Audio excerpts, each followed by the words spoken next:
আগে দেখি মন্দির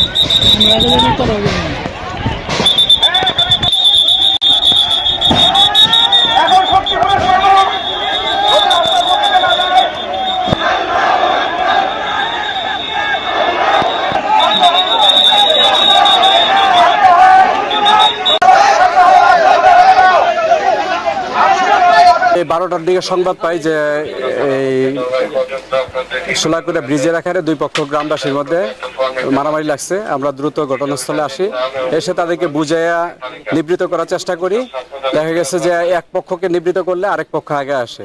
তো এর পরবর্তীতে আমরা কন্ট্রোলের মাধ্যমে অতিরিক্ত ফোর্স আনিয়ে এবং আমাদের দেখতে পাচ্ছেন আমাদের সেনাবাহিনীও উপস্থিত আছে, আমাদের সহকারী পুলিশ কমিশনার ভূমি আছে, আমাদের সার্কেল এএসপি স্যার আছে, পাশে আমাদের এই মহাসড়কে আছে আমাদের এডিশনাল এসপি ক্রাইম স্যার আছে।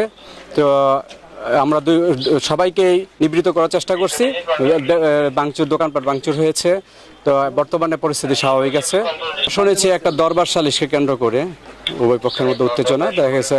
2-3 গ্রামবাসী পরে এটা নিজেদের ওই দরবার থেকে কেন্দ্র করে পুরো গ্রামবাসী এটাতে মাইকে ঘোষণা করে নেমে পড়ছে।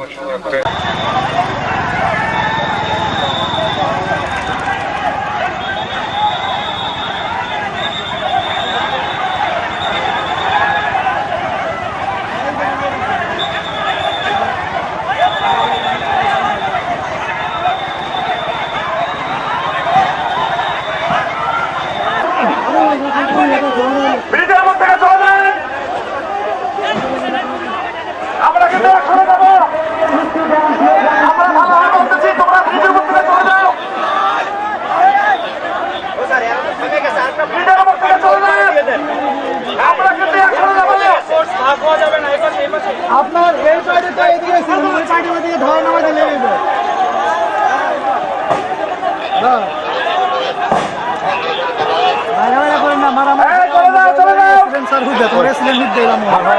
এই তুমি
দেখলাম যে ওই সকালে কয়েকজন ছেলে আইসা উত্তেজিত ভাবে কথাবার্তা বলা শুরু করলো বাইরে থেকে। মিডিয়ার ছেলেপেলেরা যারা ছিল তারাও একটু উত্তেজিত হন। এই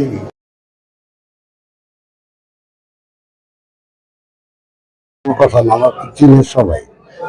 এটা যেভাবে ঢেলটা দিছে মনে হইলো যে কোনো না কোনো উদ্দেশ্য নিয়ে ঢেল দিছে, হয় সেটা আমাকে উদ্দেশ্য করে ঢেল দিতে পারে, অন্য কাউকে। আমার ঠিক এই জায়গাটার মধ্যে লাগলো, লাগার পরে ফাইটা ইঞ্চিতে রক্ত বেড়ে প্রায় ভাই চাপটা ফিরে ওখান থেকে চলে আসলাম। কিন্তু সবচেয়ে আফসোস যে মুগ্ধ মাস্টার সেখানে উপস্থিত, জোনাবালি উপস্থিত, এরা ওখানে উপস্থিত থাকার পর আমি আহত হয়েছি। আমার পাশে এসে সহানুভূতিটা বা কিভাবে আঘাত পেলেন দেখবার পর্যন্ত তারা আসলো। এটাই মানে আমার সবচেয়ে বড় আফসোস। বাংলাগুলো সেগুলো মারামারি করেছিল গত পরশুদিন। আজকে বিচার বইছিল, বিচারের সময় মীমাংসা শেষ, চেয়ারম্যানে মিটাই দিয়েছেন, চেয়ারম্যানে ইট দিয়ে ঢিল মারছে এইগুলোকে। এই সাকরাইলের মানুষ আর এর আগে ঝগড়া ছিল, চেয়ারম্যান মিটাইছিল, সেটা মানুষ তারপর মারা হয়েছে। আজকেও তো একই অবস্থা।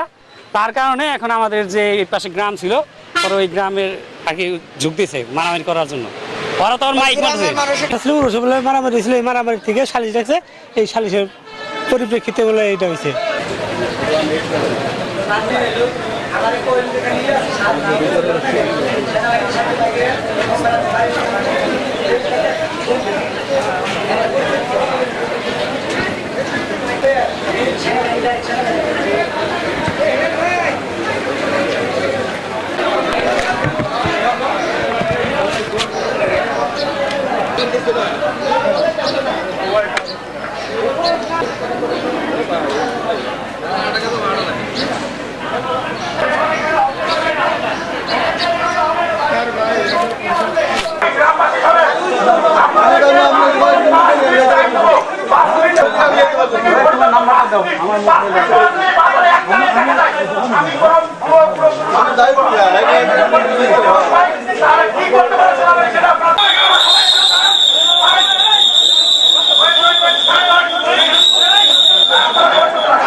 ভাই